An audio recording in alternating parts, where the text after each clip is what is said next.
Hi guys. सो CLAT 2024 के results आ चुके हैं। क्लैट 2024 में लॉ प्रेप ने बहुत अच्छे रिजल्ट्स दिए हैं।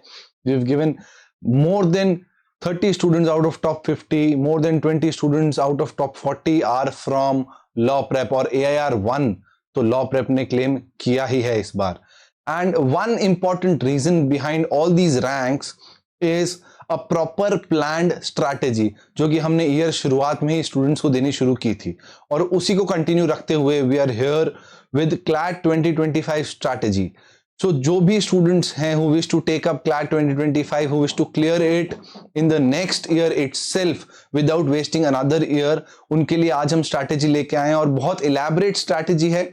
ये स्ट्रैटेजी 4 पार्ट्स में हमने डिवाइड की है, बहुत इलैबोरेट है, अच्छे से मैं एक्सप्लेन करने वाला हूं और एक बार के लिए अगर वो स्ट्रैटेजी आप फॉलो कर लेते हैं तो क्लैट की प्रिपरेशन श्योर शॉर्ट सैटिस्फैक्टरी रहेगी। Okay, so let's start. The very first thing is किसी भी कॉम्पिटिटिव एग्जाम की प्रिपरेशन करने से पहले आपको सबसे ज्यादा जरूरी चीज जो करनी है वो ये है कि उसका आप सिलेबस देखें और उसका पेपर पैटर्न देखें, कैसा पैटर्न रहा है, कैसे क्वेश्चंस आए हैं। तो the very first thing you have to do is you have to analyse the paper pattern.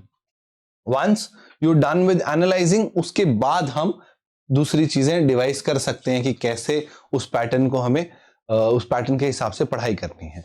So CLAT has 5 subjects: reading comprehension, critical reasoning, legal reasoning, GK and QT. Out of these 5 subjects CR अलग अलग subjects का questions के हिसाब से अलग अलग weightage है। As per CLAT 2024 इतने क्वेश्चंस सबके आए हैं। ये क्वेश्चंस का वेटेज रहा है और इसके हिसाब से आउट ऑफ 120 आपको मार्क्स लाने थे। एंड जय Kumar Bohra, who was a student of law prep only, had secured 108 marks out of 118। Although 120 का पेपर होता है but 2 questions were dropped, so it was 118, जिसमें से जय Kumar Bohra had scored 108 marks.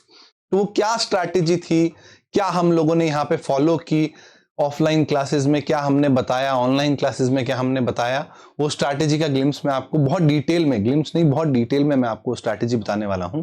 तो व्हेन वी आइडेंटिफाई कि ये क्वेश्चंस हैं, अब आपको करना क्या है, सबसे पहले क्लैट कंसोर्शियम की वेबसाइट पे जाना है and you to check paper pattern and syllabus. I will just do it for you. एक बार मैं आपको बता देता हूं कि कंसोर्शियम की वेबसाइट पे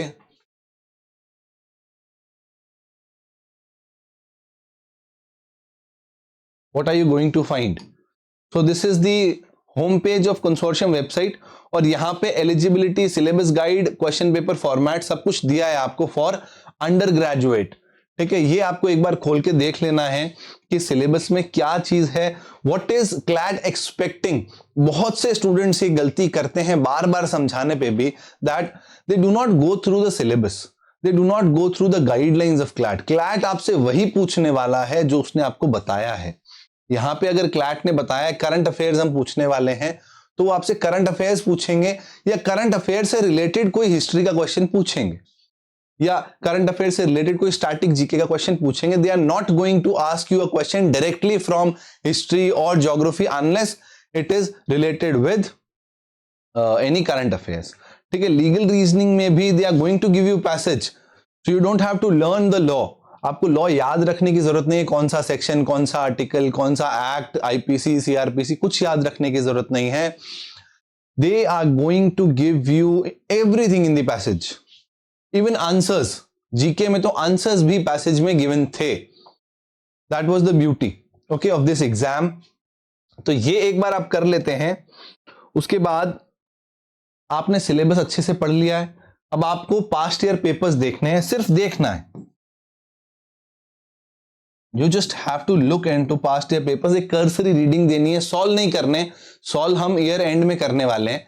ठीक है, एक रीडिंग देनी है, देख लेना है कि किस तरह से क्वेश्चंस आते हैं फ्रॉम 2020 टिल 24।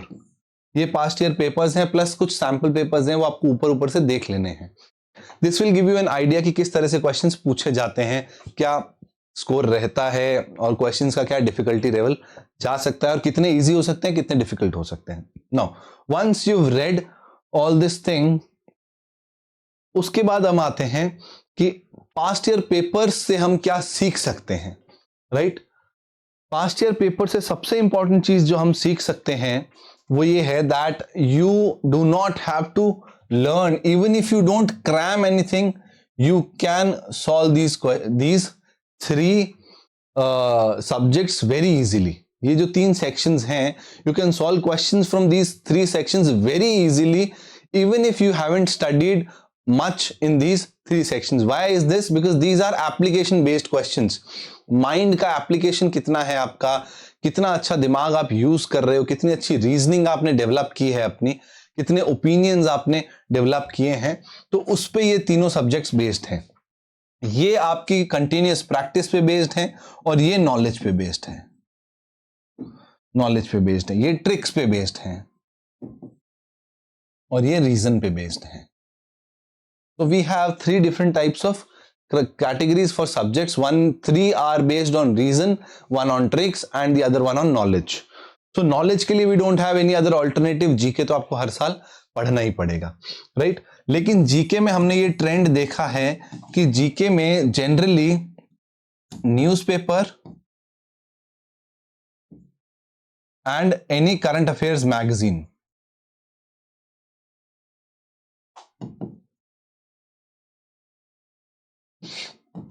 ये आपको जरूर से पढ़ने. ये 2 ही सोर्सेज हैं प्लस मॉक की जीके. मॉक की जीके जो भी हम यहां देते हैं वो ये करंट अफेयर्स की मैगजीन, मैं ये नहीं बोलता हूं कि आप लॉ प्रेप की ही पढ़िए. You can read any magazine जिसमें आप कंफर्टेबल फील कर रहे हैं. एनी करंट अफेयर्स मैगजीन किसी भी इंस्टीट्यूशन की लीजिए. ऑल्दो ये मैं आपको जरूर बोलना चाहूंगा, because I am a part of law prep, I am a part of a team which is building the content. तो उसमें क्लैट एक्सप्रेस में से मेजॉरिटी ऑफ क्वेश्चंस, ये नहीं बोलूंगा 100%, मतलब 28 क्वेश्चंस नहीं, but at least 24 questions CLAT express में से आए हैं. 20 से 24 क्वेश्चंस क्लैट एक्सप्रेस में से डायरेक्टली क्लैट 2024 में आए हैं, उसने हेल्प किया है. बट आप जिस भी करंट अफेयर्स मैगजीन के साथ कंफर्टेबल हैं वो मैगजीन लीजिए, बट आई वुड सजेस्ट कि क्लैट की ही लीजिए, क्योंकि सिविल सर्विसेज के कोई भी एग्जाम्स की या एसएससी बैंकिंग के एग्जाम्स की करंट अफेयर्स मैगजीन ना लें, because their pattern is different, because their syllabus is different, because their ambit is all together different. तो क्लैट की ही मैगजीन लेनी है, तो जीके आपकी यहां से कवर हो जाएगी. क्यूटी के लिए आपको ट्रिक्स चाहिएंगी, जो कि in the course of time आपको हम बताते रहेंगे, डिफरेंट वीडियोज के थ्रू बताते समझाते रहेंगे मैथ्स की ट्रिक्स. बाकी जो 3 सब्जेक्ट हैं which are reason based, reason based subjects में सबसे इंपॉर्टेंट क्या रहा है? सबसे इंपॉर्टेंट रहे हैं editorials, editorials and articles on current events. तो you have to read as many as articles you can. Okay, habit बना लीजिए ओपिनियन फॉर्म करने की. How do you form opinion? जब आप बहुत पढ़ते हो, बहुत समझते हो, तो ओपिनियन फॉर्म करने की हैबिट बनती है. ठीक है, वो ओपिनियन फॉर्म आपको करना है रेगुलरली, तो वो पढ़ना पड़ेगा. उसके लिए एडिटोरियल्स पढ़ने पड़ेंगे, न्यूज आर्टिकल्स पढ़ने पड़ेंगे. आपको समझना पड़ेगा कोई चीज क्यों हो रही है. राजस्थान, मध्य प्रदेश, छत्तीसगढ़ में अगर सीएम बनाया है तो किसी नए इंसान को क्यों बनाया है और सही है या गलत है.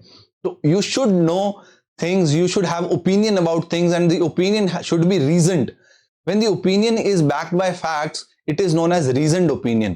तो और reasoned और informed opinion के लिए हमेशा पढ़ना पड़ता है, और वही opinion आपको इन 3 सब्जेक्ट्स में सबसे ज्यादा हेल्प करने वाला है. ओके, तो अब हम आगे देखते हैं कि हमें ये जो पास्ट ईयर पेपर से हमने सीखा है उसको अचीव कैसे करना है. Right, so we've divided the entire time you have till November, right? So I've divided the entire time into 4 quarters.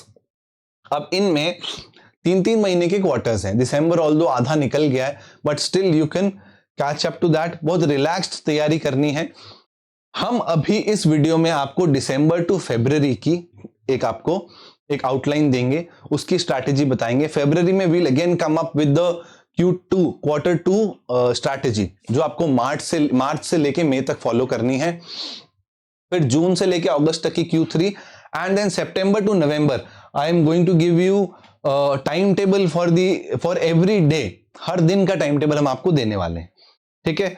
तो Q1 की हमारी क्या स्ट्रैटेजी रहनी चाहिए वो हम देखते हैं। Q1 में बेसिकली आपको फाउंडेशन बिल्डअप करनी है अपनी, बहुत ज्यादा ये एग्जर्शन नहीं करना है, बहुत ज्यादा पढ़ाई नहीं करनी है, चिल रिलैक्स रहना है बिल्कुल। And this is one common trait among all the CLAT aspirants जो टॉप करते हैं, that they are very calm and composed, ठीक है। बहुत ज्यादा टेंशन लेने वाले, बहुत ज्यादा स्ट्रेस एंजाइटी डेवलप करने वाले इस एग्जाम में टॉप नहीं कर सकते, because it is all a mind game. पिछले साल भी मैंने बोला था, उससे पिछले साल भी मैंने बोला है, बार बार बोला है that this is a mind game. The person who has a calm and composed mind like MS Dhoni will only succeed in this CLAT examination, ठीक है। तो फाउंडेशन बिल्डअप करनी है। फाउंडेशन के लिए सबसे पहले आपको द हिंदू पढ़ना पड़ेगा, या कोई भी newspaper. I would suggest the Hindu, क्योंकि मैं पढ़ता आ रहा हूं, दैट्स व्हाई आपको, या फिर आप इंडियन एक्सप्रेस पढ़ें। लोकल न्यूज़पेपर, हिंदी न्यूज़पेपर ना पढ़ें, because that won't help in CLAT examination. वैसे आप अपने लिए पढ़ना चाहते तो well and good, I would recommend कि अगर अपने लिए ही पढ़ रहे हो तो एक लोकल न्यूज़पेपर और एक इन दोनों में से कोई न्यूज़पेपर। अगर आपकी इंग्लिश बहुत ज्यादा अच्छी नहीं है तो you can also go with times of India sorry, you can also go with Times of India only if your English is not very good। इसमें क्या करना है, एक तो न्यूज पार्ट पढ़ना है आपको। न्यूज पार्ट पढ़ने के बाद में आपको एडिटोरियल पार्ट पढ़ना है। उस एडिटोरियल पार्ट में आपको न्यूज निकालनी पड़ेगी, ठीक है। उस एडिटोरियल पार्ट से आपको ओपिनियंस मिलेंगे, तो वो ओपिनियन आपको यहां से मिलेंगे। सेकेंडली आपको आर्टिकल्स पढ़ने हैं related to politics, international affairs, रोज का एक आर्टिकल, किसी भी टॉपिक पे एक article apart from the newspaper articles, ठीक है। थर्ड आपको पढ़ने हैं लीगल आर्टिकल्स या फिर economics, legal articles. Legal articles आपको मिल जाएंगे लाइव लॉ से, बार एंड बेंच से, या फिर आपको मिल जाएंगे द वायर से और आई प्लीडर्स से। You need to know the law, धीरे धीरे लॉ क्या होता है, कैसे डेवलप करते हैं। Although I will be taking up a lot of videos on this, जिसमें I will be explaining you कि लॉ कैसे पढ़ना है, लॉ में कहां से शुरुआत करनी है। बट बेसिक चीज ये है कि छोटे छोटे जो लॉज के बारे में करंट अफेयर्स आ रहे हैं, जैसे 370 का अभी जजमेंट आया सुप्रीम कोर्ट का, तो you can read about that. पूरा जजमेंट नहीं पढ़ना है, it is more than 400 pages, वो पूरा नहीं पढ़ना है, बट आपको थोड़ा थोड़ा उसके बारे में जानते रहना है। ये आपको करने के साथ साथ में you have to focus on your English. English को बिल्डअप करना बहुत जरूरी है। कॉम्प्रहेंशन स्किल्स, ये सबसे इंपॉर्टेंट पार्ट है आपकी प्रेपरेशन का। अभी ये अगर अभी डेवलप नहीं हुआ तो अप्रैल मई के बाद इसको डेवलप करना बहुत मुश्किल है। ये चीजें रीजनिंग, ओपिनियन फिर भी डेवलप हो सकते हैं 2-3 महीने में, but you can not develop comprehension skills. तो कॉम्प्रहेंशन स्किल्स डेवलप करने के लिए रीडिंग बहुत इंपॉर्टेंट है। Reading, writing, to learn a language. For example you've learned Hindi or you've learned your native language, be it Telugu, Tamil or any language. No one has taught you that language. Okay, you've by yourself learned and excelled in that language. How? By reading, by writing, by speaking and by thinking या interacting। तो ये 4 चीजें आपको English में भी करनी है। अब रीडिंग हम कर सकते हैं, राइटिंग हम कर सकते हैं, स्पीकिंग या इंटरेक्शन के लिए सामने वाला भी चाहिए, कोई बात करने के लिए चाहिए। If there is no one to talk to you in English, you can talk to yourself, you can develop thoughts, you can think a lot in English, and once you start thinking casually in English तो आपको language में problem नहीं आएगी। Reading, comprehension skills develop करना इसलिए जरूरी है क्योंकि 3 सब्जेक्ट्स में अगर आप पैसेज पढ़ के नहीं समझ पा रहे हो उसका हिडन मीनिंग, तो आप क्वेश्चन अटेम्प्ट नहीं कर पाओगे। प्लेन मीनिंग नहीं समझना है, उसका हिडन मीनिंग होता है। You have to read between the lines and you have to identify what is the actual meaning और what is the actual opinion of the author. Now these things are interconnected. This helps you analyse this and this helps you gain mastery in comprehension skills. तो आपको करना ये है, सुबह उठना है, the Hindu लेना है, द हिंदू पढ़ लेना है। उसके बाद में आपको सेकंड मॉर्निंग में, जैसे सबसे पहले for example you wake up at 7, तो एक्सरसाइज वगैरह करके 9 बजे से लेके और 1 बजे तक 4 घंटे लगेंगे, क्योंकि आप रिसर्च भी करोगे, जीके भी ढूंढोगे, उसमें से न्यूज भी आइडेंटिफाई करोगे, न्यूज समझ में नहीं आएगी उसको करोगे, वोकैबुलरी की भी डायरी बनाओगे। तो 9 से 1 आपको द हिंदू पढ़ लेना है। There are lot of cities where the Hindu gets 1 day delayed, एक दिन लेट आता है, तो आपको उस हिसाब से एडजस्ट कर लेना है, ठीक है। उसके बाद में you can take your dinner break 3 बजे से लेके और 4 बजे तक आपको 2 आर्टिकल्स पढ़ लेने हैं। अब ये 2 आर्टिकल्स कौन से होंगे? ये 2 आर्टिकल्स, एक इनमें से कोई और एक इसमें से कोई, ठीक है। And you have to develop a habit of novels, reading novels and books, both type of books, fiction and non-fiction, fiction and non-fiction। क्यों? क्योंकि फिक्शन से आपका इंग्लिश कॉम्प्रहेंशन स्किल्स डेवलप होंगी, लैंग्वेज पे कमांड आती है। Fiction, whenever you read fiction, novels हो गई, स्टोरी बुक्स हो गई, इससे आपकी लैंग्वेज पे कमांड आती है, which is very important for CLAT examination. And when you read non fiction, तो आपकी रीजनिंग डेवलप होती है, आपका रीजन स्किल्स डेवलप होती है, which is both of them are important for our examination, right. तो इस चीज की अगर आप हैबिट डालते हो नेक्स्ट 3 मंथ्स के लिए, प्लस कुछ सब्जेक्ट्स के बेसिक्स करने हैं आपको, सब्जेक्ट बेसिक्स, ठीक है। And if you are a school going student, अगर आप स्कूल जा रहे हैं और साथ में प्रिपरेशन कर रहे हैं, तो you have to complete this and this together, okay. ये तो चलता रहना चाहिए। ये सैटरडे संडे को आप 3-3 आर्टिकल्स, 2-2 आर्टिकल्स सैटरडे संडे को कर सकते हो, okay. And let me tell you a fun fact कि ज्यादातर जो लोग क्लैट क्लियर करते हैं और टॉप 50 रैंक्स में रहते हैं, वो 12th के साथ ही एग्जाम दे रहे हैं, ठीक है। 12th के साथ ही उन्होंने क्लैट दिया है। जयकुमार बोहरा AIR 1, उसके 12th की बोर्ड्स अब हैं, ठीक है। मार्च में 12th की बोर्ड्स होंगे उसके।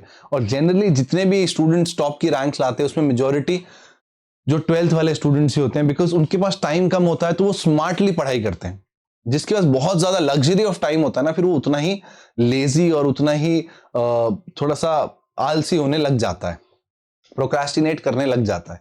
तो इसीलिए टाइम कम रखिए। You have to complete everything in 6 hours, 6 to 7 hours में ये चीजें हो जाती हैं, उससे ज्यादा अभी देने की जरूरत नहीं है, okay. If you consistently, and this is my guarantee, if you consistently give 6 hours every day, और जो स्कूल गोइंग है वो 4 आवर्स, अगर हर दिन दे रहे हैं इस चीज को 4 घंटे रेगुलरली, बस रेगुलरली मतलब रेगुलरली, जैसे रेगुलरली हम खाना खाते हैं, रेगुलरली ब्रश करते हैं, रेगुलरली नहाते तो कुछ लोग नहीं है, बट हाँ रेगुलरली जो आप खाना खा रहे हो ना, फोन रेगुलरली हम चेक करते हैं। एक भी दिन ऐसा नहीं होगा where you lived without your phone, right. तो उसी तरह आपको रेगुलरली 4 hours to 6 hours देने हैं इस चीज को, and you have to improve and you will definitely get results, ठीक है। अगर आपको लग रहा है बहुत टाइम पड़ा है मेरे पास, तो बहुत नहीं है, ठीक है। आपको स्कूल भी कवर करना है, आपको बाकी चीजें भी करनी है, त्योहार भी आएंगे, फेस्टिविटीज होंगी, शादियां आएंगी, सब कुछ आएगा, but this 1 year belongs to you. These are your around 300 days. 65 days तो कभी बीमार पड़ जाओगे, कभी स्कूल के एग्जाम्स होंगे, कुछ होगा, तो these 300 days are you in your hand. Are you ready to give these 300 days to change your life? Actually life change जाती है। तो if you are ready, I am here, the entire law prep is here, we all are here to help you out, okay? In case you are ready to give these 300 hours, comment box में जरूर लिखिए कि sir I am ready, I promise you to give these 300 days, these 300 days मैं अपने देने को तैयार हूं, आप मुझे हेल्प कीजिए, and we will definitely be there. So this is the strategy, follow it and see miracles. Next quarter की स्ट्रैटेजी हम फरवरी में लेके आएंगे, जो आप मार्च में फॉलो करेंगे। Thank you very much, all the best, have a happy preparation.